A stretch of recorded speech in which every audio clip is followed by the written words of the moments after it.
All right, we are back with our second try with Jay Rogers for Fork in the Road. I think we've got our technical issues worked out. So, Jay, welcome. Thanks. Thank you. It's good to be here. All right, excellent. We made it.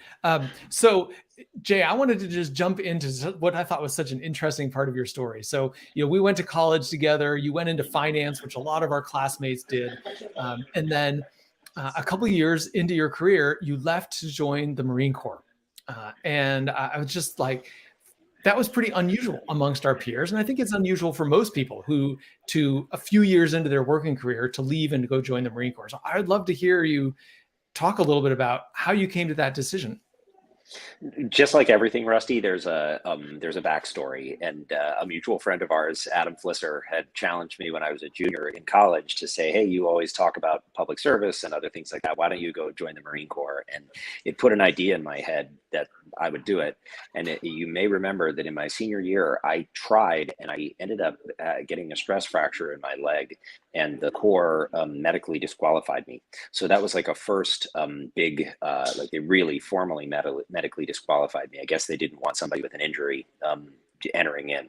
And so you're right. I went off and I did a career beginning in finance, and I did an entrepreneurial gig in China for a short period of time. And so it was always in the back of my head. And then one thing led to another, and I had decided that I was going to go to business school, and I think we were going to go together. I think it was right around that time, Mhm. 1999, Stanford, and I met a Marine at Admit Weekend, and he was like, "Why don't you join the Corps if you want to go start a business of your own?" And I was like, "Oh no, I'm too old for that." And one thing led to another, and he was sort of like the second poke, Adam Flisser being the first, and this guy Creighton Reed being the second.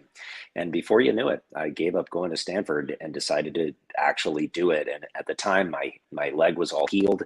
Nobody had any record of me being medically disqualified, and so I was able to get through the system, and that was all in the past. And I had a great recruiting officer, and all that stuff. So it was last moment I could do it. I was almost 27 years old, and if I didn't do it then, I never would have been able to do it. So that's sort of a little bit of the backstory and how it ended up happening at that moment.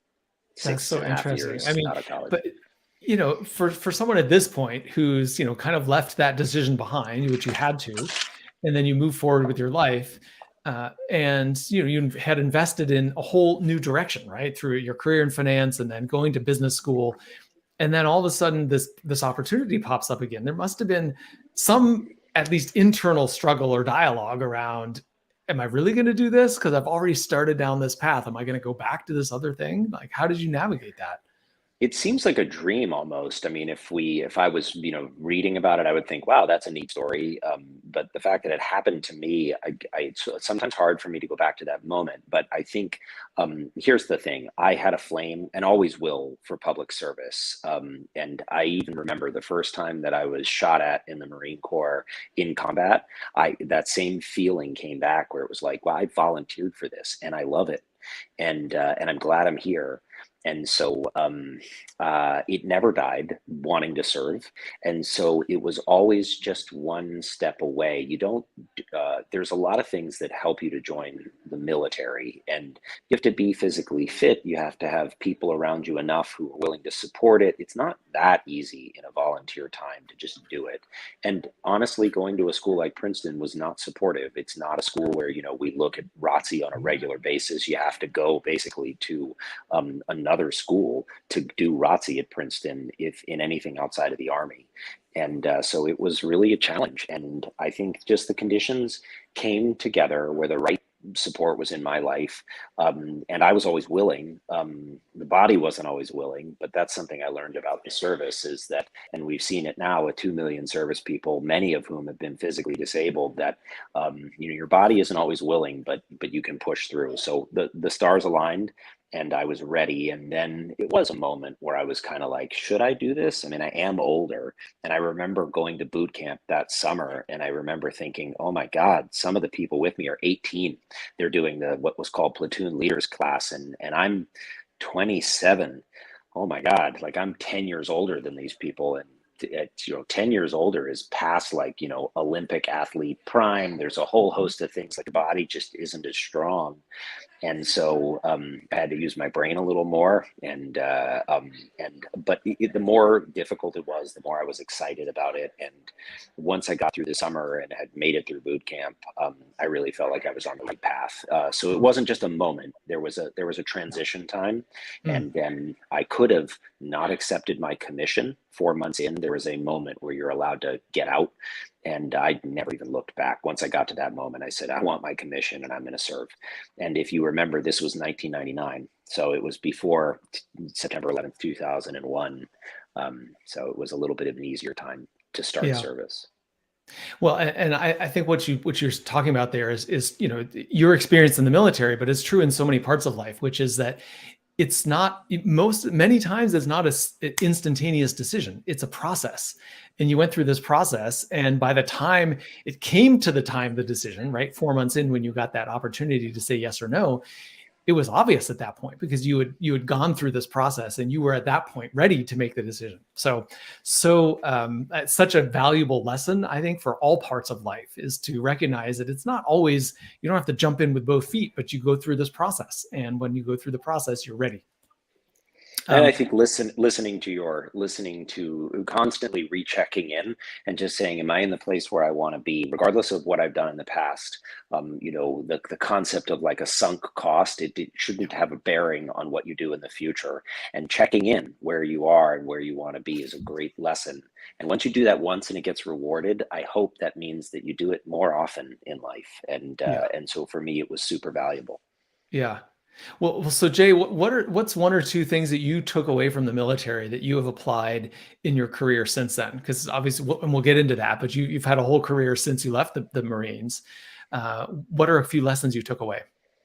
I mean, there's so many, so I'll take a few. And it's not a lot of people like what I learned in the military. It can sound trite. Nothing of what I would give in this list is trite. If I hadn't done it, I would not be as strong a leader, as good a person, other things like that. So these are all extremely on point for me. One is leadership. It is not just a word, and it is definitely an alchemy that comes together. And I left the Corps with what I consider to be leadership traits and principles that I could rattle off the end of my tongue. Each one of them means something to me, and that alchemy, there is no perfect leader. But if you look at the leadership traits and principles that I learned from the Marines and that I've added to, they have taught me how to counsel other leaders and how to judge myself on a regular basis. Like, how am I doing? And of all the traits and principles, there are about 13 or 14 of them. I move in and out of them. Sometimes I'm better at one and working on another. So that's thing number one: leadership, leadership, leadership, how to lead. And the first lesson is learn how to follow. If Mhm. you can't follow, you can't lead. And some people are naturally good at that, and other people need to shut up and listen, and for a long time. And so that was the motto in my high school: cui servire est regnare, which is he who serves rules, and loosely translated. And I think so, leadership and learning how to follow, and then eventually learning how to lead and keep doing that duality in your life is a big thing. So that was kind of maybe Mm. first big thing. And then the second thing is just what the limits were, but in a positive way, about my ability to have stick to itiveness. I never realized how much I could get out of me, Mm. and how much I could ask and then ask more and ask more. And I really, I never would have reached those depths or those heights if I wasn't in something that pushed me to basically the intellectual and physical limits the way the military did in combat. I mean, there's a certain amount you get in training, but then there's a much bigger amount you get when your life is on the line and your friends' lives are on the line. And I lost several friends in the Corps, and those lessons are brutally hard, but they are also something that you get something from. It's not all Mm. for nothing. And so, I mean, look, if I were to point out two things, those would be two great Yeah. things. that I Yeah. got from it. Well, thank you for sharing that. And as you're talking about that, I know what you've gone on to do with your career, and both of those have come to play, both the leadership and the stick-to-itiveness, the persistence or the grit, as we sometimes it's talked about. So, i- how did you? So you left the Corps, you went to business school, and then in the mid 2000s, you started a car company here in the U.S. Right? And most people have said, well, you what? You started a car company? Like, how did you come? Where did that idea come from? And where did your passion come from? And how did leadership and that kind of persistence or stick to itiveness come to play?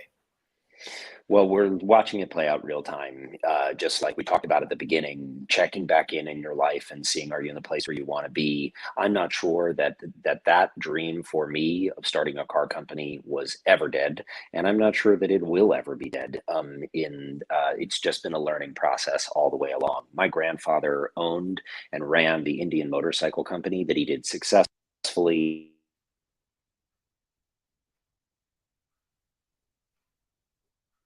Well, Jay, we just lost your audio. Can you still hear me? You can hear me. I cannot hear you. Okay. So my grandfather owned and ran the Indian Motorcycle Company, and he ran it successfully, and then it faltered primarily due to market conditions. So I had watched that happen in the precursor to my doing anything, and I was enthusiastic to start something. And once my friends were killed in my last tour of duty, I really wanted to go out and build a vehicle company that could adapt technology faster. I had grown up in the internet generation, and I felt like the fact that we could learn things in a military context that could defeat a military system. We also realized that there were things that you could learn about in a consumer vehicle that could be learned about quickly, but not applied quickly. And so I was interested in the scale and speed that electronics could be launched every 6 to 12 months. There was a new audio player, but I was disappointed that that same pace of development couldn't be seen in any kind of vehicle, military or consumer. So I became inspired, and as somebody with the background and training that I had, I was, I mean, in some senses, I'm a little glib about it. I was dumb enough to think I could do it, and I was also just, knowledgeable or trained enough to give it a strong swing at the bat. And so I went after it with all of the skills that I had, all the contacts and the training and whatever intelligence I brought to it, and I gave it a huge swing at the bat. So that's why I got started and why I built Local Motors, and uh, it was never something where I felt like it was anything uh, where I wasn't going to give it my all, and every bit of it was a reward for me. Yeah. Oh man, both your decision to join the Marines, your decision to start a car company. I mean, both of those. I mean, you talked about like you've got a flame, right? There's something in you that has attracted you to this, and it's not everybody who's willing to follow that, but you are. You have been, and you've been willing to invest yourself in it and move forward, which I think is so inspirational. Well, one of the things I thought was so fascinating about the way you built Local Motors was exactly to build a model that allowed for rapid innovation, that wasn't geared towards build one model and then build it for 10 years because it costs so much to build all the machinery and the tool up in order to produce it. You took a totally different approach toward Local Motors, which you've now then carried that approach forward into your next venture. But I'm curious if you can talk a little bit about that idea and just share that concept with us. Sure. So there are many things you learn along. There was a Zero Mostel show. A funny thing happened on the way to the forum, and I think about that a lot in life. The things you learn along the way are often where the gold is. And so the original concept for Local Motors was to apply designs done through the internet, applied to a nimble or digital way of manufacturing a vehicle. And that wasn't just designs; it was also engineering ideas, software. If you want to think about it in a software way, it's like apt-get for the development of a vehicle would be one way to think about it. Agile development of hardware and software together. So we started when we had less capital, we started a site to just aggregate the ideas. And that was what we would call co-creation of design. It was in a sense a low capital way to get the idea off the ground. Hey, what could people think about and what would you do? So we started that as the beginning of Local Motors. That eventually became its own business called Launchforth. And then on the back end, as we got more faith and trust and raised more capital, we built the micro factory end of it, which ended up producing the world's first 3D printed fleets of electric autonomous vehicles. And definitely within the industry is known as a wild success. I mean, we 3D printed vehicles that started out as a Guinness Book record, where we printed a vehicle fully in 40 hours and became a production method where we could print these shuttles that carried 8 to 9 people in 8 hours on a line. And so we hefted the whole vision through from crowdsourcing of design, and the design for that shuttle came from our crowd, and then basically deploying these in 3 continents and 26 locations around the world, the most advanced electric autonomous shuttles in the world. And so that's what we built with that method. So what would you say, just as I asked you for takeaways or learnings that you took away from the Marines? I'm curious about learnings you've taken away from being an entrepreneur and a somewhat of a radical is the word that comes to mind, but it's quite advanced to 3D print a vehicle, right? Most people don't think about that, right? So as someone who's an innovator at the cutting edge of technology and bringing those ideas to market, what are 1 or 2 lessons or takeaways that you've taken from that experience? Well, I'll tie it into one of the themes we talked about, which is to lead, you got to learn how to follow. And for me, I just stick my neck out and lead when it came to creating vehicles rapidly. But I've also had to learn to take a breather and follow. And so one of the things that I realized is that the supply chain is intense for a vehicle, and that is almost goes without saying. There are well over 200 suppliers you need to engage, sometimes 1,000, to make a vehicle get to the road. There are other people like regulators and city planners and municipal authorities and public safety and fire and all kinds of regulators and legislators that you need to kiss the ring of if you want to sell a vehicle. And that's especially if it's a shared municipal vehicle. And so I learned that following the supply chain and following the lead of these municipal authorities is a must in starting the kind of vehicle company that we did. It's not just, can you make a product? You can make a product. That in and of itself is a trick, but making a business out of that product is quite a different trick. And so we learned a lot. I also learned that it takes a lot of capital to start a vehicle company. Now, I want to be careful before I'm just glib about that. The original business plan for Local Motors was to build a vehicle company on a lot less capital. We did.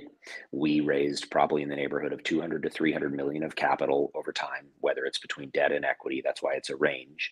And the majority, and not just the majority, every single other vehicle company, from Tesla to Fisker to Rivian to all the ones you would know today, or the newer ones like Nuro and some of the other ones, to ones that failed like Crosley and DeLorean and Tucker and other things like that. They all raised the equivalent of $1 billion or more to get off the ground. So we did it for 1/5 the amount of capital, but we probably needed more. And so I also learned that though we could do it for less, we needed to have the right amount of money. And the main reason is we engineered a solution that was robust and amazing. We needed more wait out time. We were introducing a solution that wasn't just electric. It was electric, it was autonomous, it was shared, it was cognitive. It was pretty advanced, and it was going to create and will create accessible mobility for people who have been disenfranchised, amazing opportunities for kids and older people and other things, and then everyone who just needs a ride without having to focus on the wheel. But we needed probably several more years of just burn through capital to allow those municipal authorities to check out these vehicles and let them come to market. And that's expensive when you're towing around a staff of 300 people and multiple facilities for making, and you can't really do it less than that, because if you're not ready, when you win we won some very big RFPs. If you're not ready to fleet 50 and then 100 and then 200 and then 1,000 vehicles according to a schedule that you're committed to, you can't build it on a dime. You can't just say, "Oh, I'm ready now," and Yeah. so you need more money. And so I learned Yeah. that also. Yeah, fascinating. Hey, Jay, this is a fascinating conversation just from the learnings and the takeaways that you've had from your very interesting career. Um, Given our technical difficulties as we got off the ground, we're going to wrap this one up a little bit early, but I'd love for you to share if you're open to people reaching out and connecting with you or wanting to learn more about what you're doing or your experiences. What would be a good way for people to do that?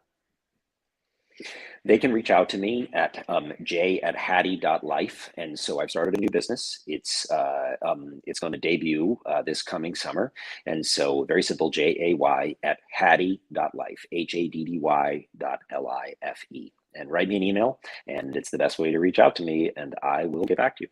Just say you saw Excellent. me. Just say you saw me on the podcast. Excellent. Jay, thank you so much for joining us. Sorry we had the technical difficulties at the start, but My apologies. happy to have spent this time together. Thanks, Rusty. Cheers.